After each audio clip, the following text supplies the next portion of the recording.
Today we will be discussing the top 10 best and worst games of 2014. My co-host, Mr. Connor Hansen. Yeah. We'll start off the list at number 10. Number 10! Number 10 is Destiny, which is a game that had no story. Was a pretty big failure. But Hansen, Why is it good, you ask? wasn't the game supposed to be groundbreaking? Yeah. Their budget was actually $15 million. $15 million. For advertising, and that's it. I mean, the game was pretty bad, but in the darkness, there shines a light.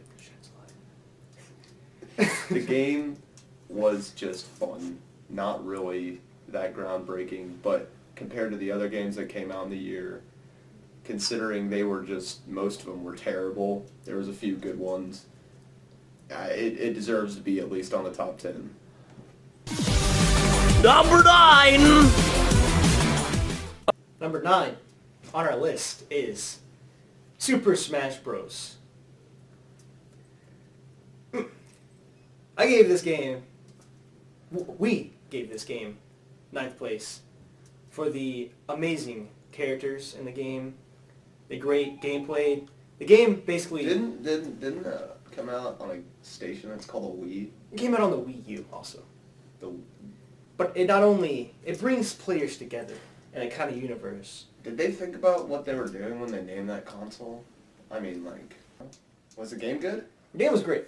But as I said, Nintendo's terrible at naming consoles. They're trash. Yeah, They way can't. trash. They're terrible at naming consoles. Number 8. Okay, for number 8, we put Far Cry 4, which is, I mean, it's fun if you like murdering bears. And honey badgers. Honey badgers, yes. Honey badgers. Asian rhinos. Asian rhinos. Also get you. I did mortar like 4 elephants. You don't get anything for it. It's just fun, you know. Definitely worse than the one before it. Still a fun game. It doesn't matter about the story. The story, it seems like this year a lot of it was not story-based. It was more just like, hey, let's go kill stuff and have fun, right? Yeah. Yeah. They added co-op to Far Cry, which was fun. I didn't play it with this gentleman. Yeah, because I sold the game because it was boring. Number 7! On our list is Pokemon Omega Ruby and Alpha Sapphire. Are there any difference between those two? There is a difference, in fact, with the story of the game. You may not, people know this, but there is actually a story to Pokemon. Wow. Yes. I thought it was catch 'em all. It is. That is the, that's what you want to do in the game, okay? Not everyone accomplishes this eventful feat. Yes. Yes. Wow. Have you done that? I have not. Wow. I'm working on that, though. Are you close? I'm not close. You're not close. I have about 400 out of 715. That's way too many. I thought it was like 150 at one point. Yes, that was a 1990, Hanson. I just got a picture of Stephen Hawking. The game also has amazing replay value. I mean, once you beat the game, that's when the game really begins. Really? Yes. Can you explain that? Well, I'm just kidding. I don't want to. Number 6! Number 6, we put Metro Redux, the remake of 2 great, fantastic games, Metro 2033 and Metro Last Light. They explain Artyom's journey through the Russian metros after a nuclear apocalypse. It's, I mean, 10 out of 10 would buy. The problem with it is it's getting really cheap, so I don't know anybody that wouldn't play it. I mean, why not? Number 5! Number 5 on the list is Sunset Overdrive. A game that was, I mean, the story was funny. The game had a lot of good comedy in it. It almost did this thing where it would revive like an artsy genre. The game's graphics are really cool. Have you seen them? I have, Yeah, actually. they're really artsy. It's like a really colorful game. I'm sure Carlos is gonna put in a clip of the game, right? Yeah. Yeah. Okay. So we're gonna show you it, but it looks really really artsy. It's not. I mean, the gameplay is kind of weird. It's not like your normal shoot 'em up. Well, it is a shoot 'em up, but it's just different and fun and artsy and expresses something that's not usually expressed in gaming, which is really cool. Number 4. Number 4, we have The Last of Us Remastered. Excellent game, great story, amazing story.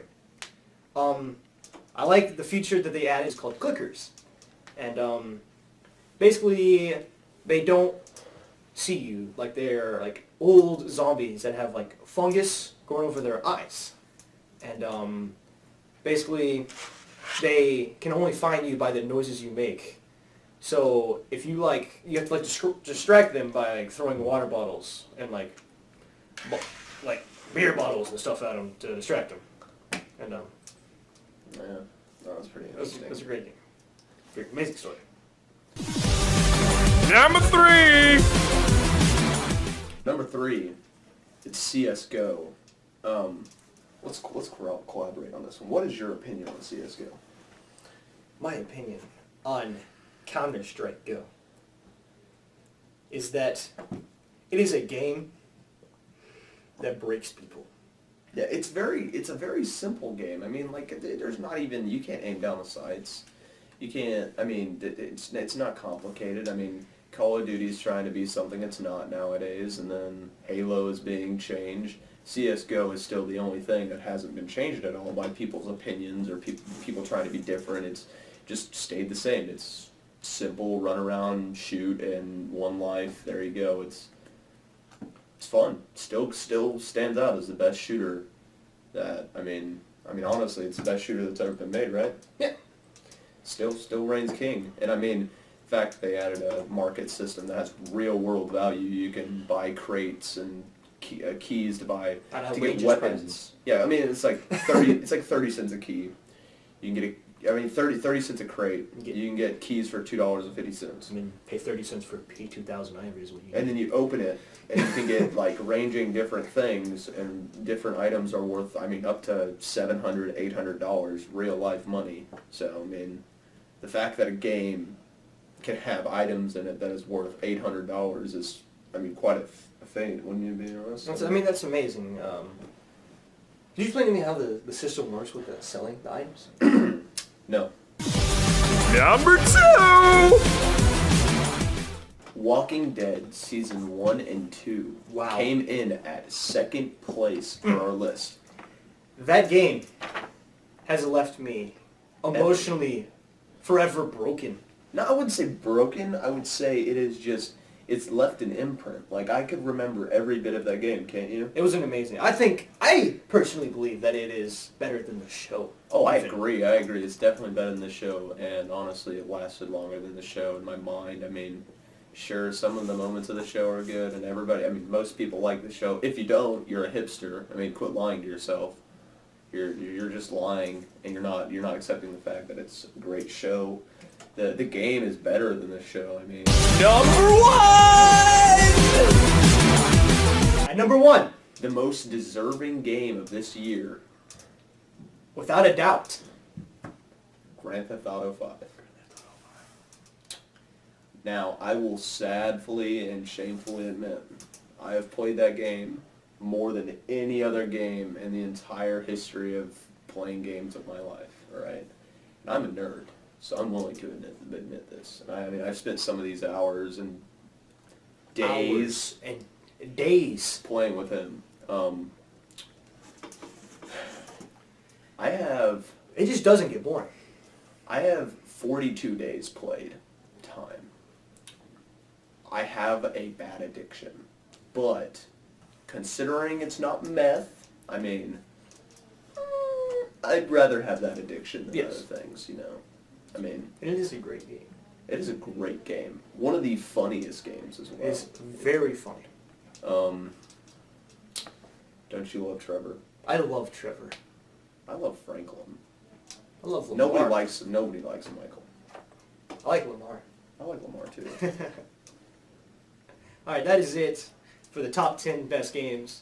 And now we're going to pass it on over to Chip and Marshall Chip and Marshall. for the top 10 worst games of of the year. 2014.